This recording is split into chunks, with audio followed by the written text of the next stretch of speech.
मणिपुर को लेकर के नरेंद्र मोदी जी का जो बयान आया वो पूरे देश ने सुना, और कितनी देर उसमें वो मणिपुर को लेकर के बोले और कितनी देर उसमें वो छत्तीसगढ़ को लेकर के और राजस्थान को लेकर के बोले, और कैसे मणिपुर जैसे एक बड़े मुद्दे के ऊपर उन्होंने राजनीति उसमें घुसा दी। ये विपक्ष का आरोप है। लेकिन आज मैं आपको एक बयान सुनाऊंगा, डॉक्टर मनमोहन सिंह का बयान, वो बयान जो उन्होंने निर्भया के समय पर दिया था। जिस तरह से आज मोदी के सामने चुनौती है मणिपुर, वैसे ही मनमोहन सरकार का जब आखिरी समय चल रहा था तो उनके सामने एक बड़ी चुनौती आ गई थी निर्भया के केस के रूप में। पूरा देश सड़कों पर आ गया था, दिल्ली खचाखच भरी हुई थी, और उस वक्त में डॉक्टर मनमोहन सिंह ने जो बयान दिया था, ये बयान, पूरा बयान जो है मैं आपको पढ़ करके सुनाऊंगा। और इस बयान में डॉक्टर मनमोहन सिंह अपनी 3 बेटियों के जिक्र करते हैं, 3 बेटियों के पिता होने का जिक्र करते हैं।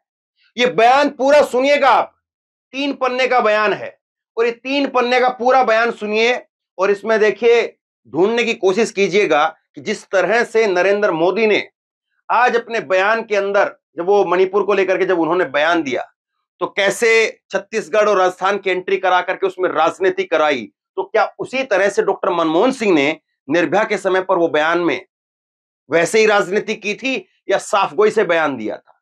ये बयान जो है इनका आप यूट्यूब पर जाकर के देखेंगे तो आपको मिल जाएगा। 24 दिसंबर 2012 का बयान है। ये टाइम्स नाउ पर ये इनकी वीडियो है, कॉपीराइट की वजह से मैं आपको नहीं दिखा पाऊंगा, लेकिन पूरा बयान मैं आपको सुनाऊंगा। एक एक शब्द सुनने लायक है। डॉक्टर मनमोहन सिंह ने 10 साल पहले क्या कहा था, और सब बहुत बड़ी चुनौती उनके सामने थी, और आज जब मोदी के सामने चुनौती है मणिपुर को लेकर के, तो मणिपुर को लेकर के मोदी साहब संसद में आने के लिए तैयार नहीं।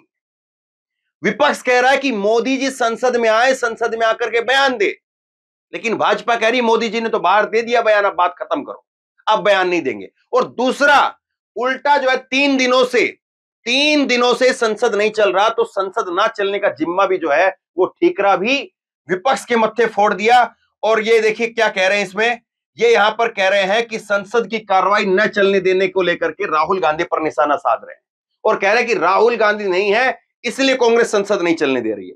खैर छोड़िए इस राजनीति को, मैं आपको लेकर के चलता हूं 10 साल पीछे। 10 साल पीछे आप चलिए, और डॉक्टर मनमोहन सिंह ने उस वक्त क्या कहा था जरा सुनिए, ध्यान से सुनिएगा, और लोगों तक इस वीडियो को जरूर पहुंचाइएगा। कम से कम अपना 5-10 मिनट का समय खराब करिएगा, लेकिन पहुंचाइएगा जरूर अगर आपको ये बयान ठीक लगे तो, ताकि लोगों को पता चले कि 10 साल पहले की राजनीति क्या थी और आज की राजनीति क्या है। डॉक्टर मनमोहन सिंह कहते हैं, सुनिए, मेरे साथी नागरिकों, पिछले रविवार को दिल्ली में हुए सामूहिक बलात्कार के जघन्य अपराध पर वास्तविक और उचित गुस्सा और पीड़ा है। 3 बेटियों का पिता होने के नाते मैं भी आप में से प्रत्येक की तरह से इस बारे में दृढ़ता से महसूस करता हूं। यह बयान का पहला हिस्सा है। मनमोहन सिंह यहां पर कह रहे हैं कि मेरे देशवासियों, पिछले रविवार को जो घटना हुई और उसको लेकर के जो लोगों में गुस्सा है, उसी तरह का गुस्सा मेरे अंदर भी है, उसी तरह की बातें मेरे अंदर भी है, क्योंकि मैं भी 3 बेटियों का बाप हूं, तो मैं भी उस चीज को महसूस कर रहा हूं। और वो गुस्सा जो है, जो आपका गुस्सा है, उसको ये नहीं कहा देशद्रोही लोग हैं या एंटी नेशनल लोग हैं, क्या कहा सुनिए, आपका गुस्सा जो है वो वास्तविक है, सच्चा है आपका गुस्सा, और उचित गुस्सा है, यानी जायज है आपका गुस्सा। ये बात जो है डॉक्टर मनमोहन सिंह के शब्द हैं, आपका गुस्सा जायज है, सच्चा है, ये बात कही। आगे सुनिए क्या कहते हैं, मेरी पत्नी, मेरा परिवार और मैं सभी उस युवा महिला के लिए हमारी चिंता में शामिल हैं जो इस जघन्य अपराध की शिकार थी। हम उसकी चिकित्सा स्थिति की लगातार निगरानी कर रहे हैं। देखिए ये क्या हुआ था कि आपको मालूम होगा, निर्भया का केस हुआ। निर्भया के केस में जो 6 दरिंदे थे, बाद में उनको फांसी हुई, तो 6 दरिंदे थे, वो उन्होंने जो है बुरी तरह से जो है उसके साथ में जघन्य जो है वो रेप किया, और उसके बाद में निर्भया को जो है वो आनंद फानंद हॉस्पिटल पहुंचाया गया, और वो हॉस्पिटल में काफी दिन तक वेंटिलेटर पर रही। तो डॉक्टर मनमोहन सिंह कह रहे हैं कि मैं, मेरी पत्नी, मेरा परिवार और मेरे सभी साथी उस युवा महिला के लिए हम लोग चिंतित हैं। उसकी सेहत के लिए हम लोग लगातार निगरानी कर रहे हैं कि उसकी सेहत जल्दी अच्छी हो। बाद में उसको सिंगापुर भी भेजा गया था। आइए हम सब इस महत्वपूर्ण समय में उसके और उसके प्रियजनों के लिए प्रार्थना करें। ये बयान का पहला पन्ना है। कहीं पर आपको राजस्थान, छत्तीसगढ़, बिहार, उत्तर प्रदेश कहीं पर आपको दिखा? कहीं पर दूसरी पार्टियों के बारे में कोई बात है? अपने परिवार का हवाला देकर के आदमी कह रहा है कि मेरी भी 3 बेटियां, मुझको भी दिक्कत हो रही है, मैं भी वही महसूस कर रहा हूं जो आप महसूस कर रहे हैं। आगे सुनिए वो क्या कहते हैं। आगे आगे आगे पे जो दूसरा इनका बयान का हिस्सा वो है, प्रदर्शनकारियों और पुलिस बलों के बीच में झड़प की घटनाओं से मुझे गहरा दुख होता है। क्योंकि जो प्रदर्शनकारी थे वो जो राष्ट्रपति भवन है, राष्ट्रपति, मैं कई खबरों में आपको दिखा चुका हूं, राष्ट्रपति भवन तक पहुंच गए थे और राष्ट्रपति भवन के अंदर घुस रहे थे, वहां पर वाटर कैनन चला करके रोका गया था। आज जंतर मंतर पर कोई प्रोटेस्ट नहीं कर पाता। जंतर मंतर पर प्रोटेस्ट करते पुलिस खींच करके ले जाती है। युवा कांग्रेस के कुछ लोगों ने अभी प्रोटेस्ट किया, महिला कांग्रेस के कुछ लोगों ने प्रोटेस्ट किया, उनको उठा करके पुलिस लेकर के चली गई। तो उस वक्त में राष्ट्रपति भवन के पास में जो प्रोटेस्ट होता था, इंडिया गेट पर प्रोटेस्ट, पानी की बौछारें, लोग पाइपों पर चढ़े हुए हैं, तख्तियां लिए हुए हैं, क्या बूढ़ा क्या नौजवान, हर कोई पहुंचा हुआ था। तो उसको लेकर के, क्योंकि पुलिस भी जो है राष्ट्रपति भवन को तो सुरक्षा देनी ही पड़ेगी, तो डॉक्टर मनमोहन सिंह कह रहे कि प्रदर्शनकारी और पुलिस के बीच में जो झड़प हो रही है उससे मुझे गहरा दुख है, इस अपराध पर गुस्सा जायज है। देखिए, लोगों के गुस्से को देशद्रोही नहीं बता रहे हैं, कह रहे गुस्सा जायज है, लेकिन हिंसा से कोई फायदा नहीं होगा। मैं सभी संबंधित नागरिकों से शांति बनाए रखने की अपील करता हूं। मैं आपको आश्वासन देता हूं कि हम इस देश में महिलाओं की सुरक्षा सुनिश्चित करने के लिए हर संभव प्रयास करेंगे। गृह मंत्री पहले ही उठाए जा रहे कदमों के बारे में बोल चुके हैं। यह डॉक्टर मनमोहन सिंह ने कहा। दूसरा हिस्सा है, एक हिस्सा और आगे बाकी है। क्या कहेंगे इसको आप? कहीं पर आपको जो है वो राजनीति दिख रही है, कहीं पर जो लोग तोड़फोड़ कर रहे थे, राष्ट्रपति भवन तक पहुंच रहे थे, इंडिया गेट, सब कुछ वहां पर तहस नहस था। लेकिन कहीं से ये नहीं कहा कि ये लोग जो है वो पैसा दे करके बीजेपी जो है इसमें साजिश कर रही है। ये बयान में कहीं दिख रहा आपको ये शब्द? उल्टा जो है वो जायज गुस्सा है। दूसरी बार जो है ये इस बात को रिपीट किया है कि आपका गुस्सा जायज है, और जो झड़प हो रही है, पुलिस जो है मारपीट कर रही है, पुलिस यहां डाल रही है, तो उससे मुझे दुख हो रहा है। ये बात जो है वो यहां पर मनमोहन सिंह कह रहे हैं और आश्वासन देते हैं कि महिलाओं की सुरक्षा सुनिश्चित करेंगे। अगला बयान आप सुनिए, जो बयान का अगला हिस्सा है वो सुनिए। और आगे कहते हैं कि हम बिना किसी देरी के न केवल इस भयानक अपराध की प्रतिक्रियाओं की जांच करेंगे, बल्कि महिलाओं और बच्चों की सुरक्षा और इस भयानक अपराधों को करने वालों को भी सजा देने से संबंधित सभी पहलुओं की भी जांच करेंगे। हमारी सरकार आपको हमारे द्वारा उठाए जा रहे कदमों और हमारे द्वारा अपनाई जा रही प्रक्रियाओं के बारे में सूचित करेगी। बयान खत्म हो गया। ये डॉक्टर मनमोहन सिंह का बयान है जो निर्भया को लेकर के उन्होंने बयान दिया। और निर्भया सरकार की गले की हड्डी, वो केस जो है वो गले की हड्डी की तरह से बन गया था, क्योंकि पूरा देश आक्रोशित हो गया था। और उस वक्त की मीडिया जो है वो सरकार के साथ नहीं, प्रदर्शनकारियों के साथ थी। और निर्भया केस को जो है जो डिफाइन किया जाता है मीडिया के अंदर, जो बड़े बड़े आर्टिकल लिखे जाते हैं, आज भी अगर आप उठा करके देखेंगे तो निर्भया केस के बारे में यह नहीं लिखा जाता कि सरकार को उखाड़ फेंकने की साजिश थी, ये किसी ने जो है नहीं चलवाया सर। लेकिन मीडिया भी क्या चला सकती है? जो सरकार चाहेगी वही चला सकती है ना।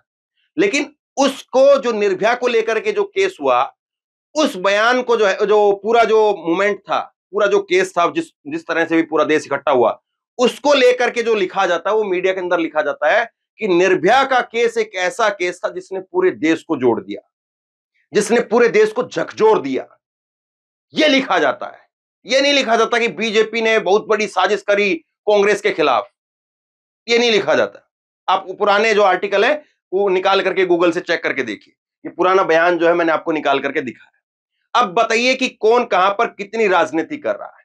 डॉक्टर मनमोहन सिंह सिर झुका करके बैठ करके जो है वो उन्होंने, और टेलीप्रॉम्प्टर नहीं था उनके आगे, ये पढ़ करके बता रहे हैं। इन्होंने अपना बयान जो है वो पढ़ा हुआ है, लिखा हुआ है, और उसके बाद में वो देख रहे हैं, फिर उसके बाद टेलीप्रॉम्प्टर नहीं है। और ऐसा नहीं कि बगैर पन्ने के बोल रहे हो, मैं ये भी बात आपको बता देता हूं, ये बात भी मैं आपसे जो है वो छुपा करके नहीं रखूंगा कि बगैर पन्ने के नहीं बोल रहे। पन्ना था, उसमें जो इनका बयान लिखा हुआ था वो बयान को इन्होंने सामने आकर के पढ़ा है। लेकिन इस बयान में कहीं आपको राजनीति दिखी? इस बयान में आपको प्रधानमंत्री नजर आए? इस बयान में आपको कोई पिता नजर आया?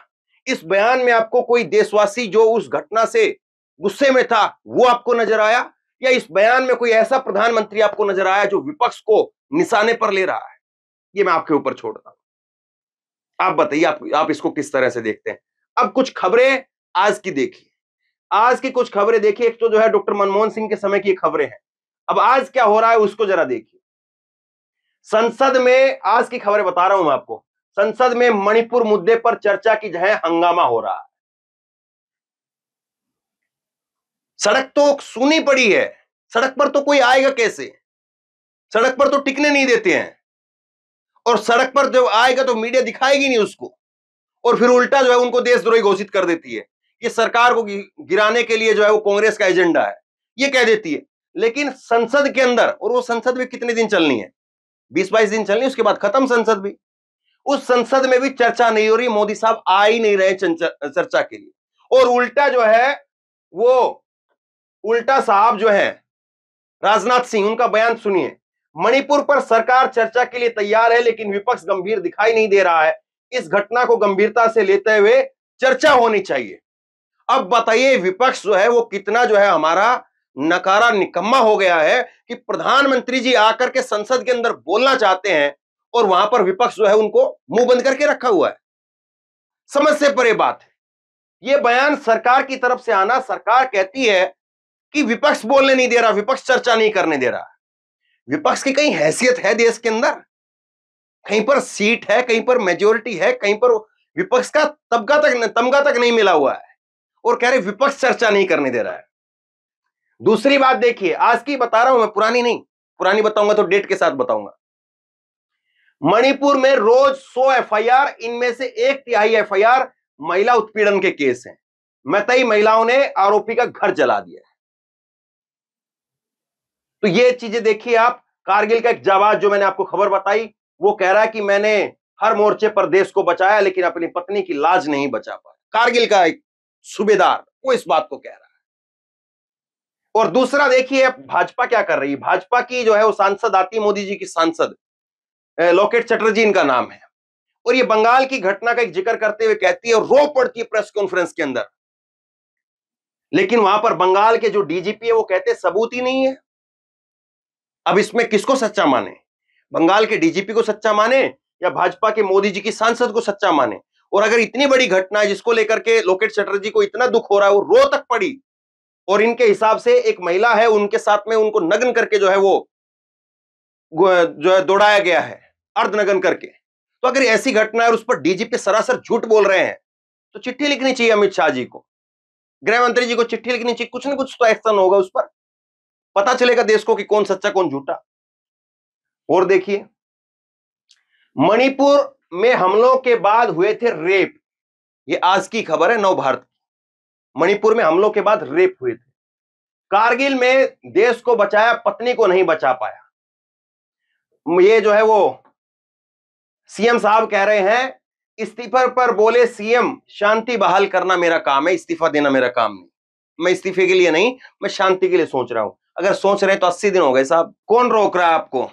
अब देखिए इसमें कुछ नेताओं के बयान है, वो भी मैं आपको सुनाऊंगा। लेकिन जरा एक खबर ये देखिए आप, एक खबर जो है वो आप ये देखिए। ये खबर है 24 अगस्त 2013 की। 24 अगस्त 2013 की खबर है आज तक की। और इसमें क्या लिखा है? मुंबई गैंगरेप से दुखी हूं, ऐसा नहीं होना चाहिए था, सोनिया गांधी। सोनिया गांधी ने कहा था उस वक्त में मुंबई के अंदर एक ट्रेनी फोटो पत्रकार थी, और उसके साथ में गैंगरेप हो गया था मुंबई के अंदर, और उसको लेकर के इन्होंने दुख जताया।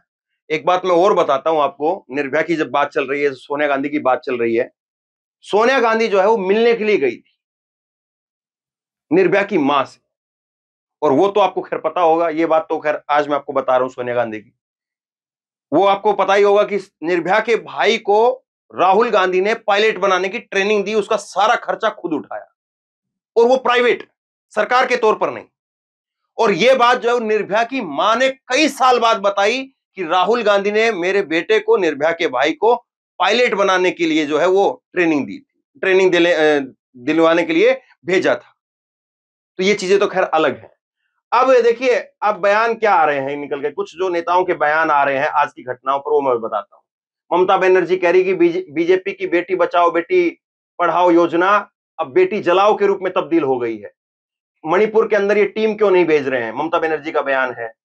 प्रियंका गांधी कह रही है कि मणिपुर जल रहा है, महिलाओं के साथ भयावह अत्याचार हो रहा है, लेकिन पीएम ने 77 दिनों में एक शब्द नहीं बोला। चिदम्बरम कह रहे हैं कि मणिपुर में राष्ट्रपति शासन लगाया जाना चाहिए, दो समुदाय के बीच हिंसा रोकने के लिए, बातचीत सुनिश्चित करने के लिए तटस्थ प्रशासन होना चाहिए। मायावती जी ने कहा है राज्य और केंद्र की सरकार को ऐसे आपराधिक तत्वों को इतनी सख्त सजा दिलवानी चाहिए कि इस प्रकार के जघन्य अपराध दोबारा ना हो। राघव चड्ढा उन्होंने कहा है कि मणिपुर की स्थिति बेहद चिंताजनक है और इस पर तुरंत ध्यान देने की जरूरत है। आज जो हो रहा है वो भयानक है, विनाशकारी है, 2017 से कहीं ज्यादा बड़ा है। प्रियंका चोपड़ा जो कि अभिनेत्री हैं, टीवी एक्ट्रेस हैं, उन्होंने कहा है कि अपराध होने के 70 दिन बाद एक वीडियो वायरल हो रहा है, इस पर कार्रवाई नहीं हुई थी, मणिपुर की महिलाओं को न्याय मिलना चाहिए। और हेमंता बिस्वा शर्मा ने क्या कहा सुनिए। घटना के संबंध में मामला बहुत पहले दर्ज हुआ था, वीडियो भी था, लेकिन इसे संसद सत्र से एक दिन पहले जारी किया गया। कुछ प्रकार की राजनीतिक चीजें शामिल हैं। अब समझ में नहीं आता बीजेपी के साथ राजनीति करता कौन है। ये हेमंता बिस्वा शर्मा यहां पर कह रहे हैं कि ये पहले से जो है मामला इस पर दर्ज हो चुका था, लेकिन वीडियो जो है वो एक दिन पहले जारी किया गया है। अब आप खुद तय कर लीजिए, दोनों चीजें मैंने जो है वो आपके सामने रख दी हैं। डॉक्टर मनमोहन सिंह ने वही सब कुछ झेला जो आज नरेंद्र मोदी के सामने है, लेकिन नरेंद्र मोदी आज किस तरह से इसके साथ में डील कर रहे हैं और डॉक्टर मनमोहन सिंह ने उस वक्त में किस तरह से उसके साथ डील की, दोनों पक्ष आपके सामने है। आप बताइए कि क्या मनमोहन सिंह के बयान में आपको लगा कि राजनीति थी?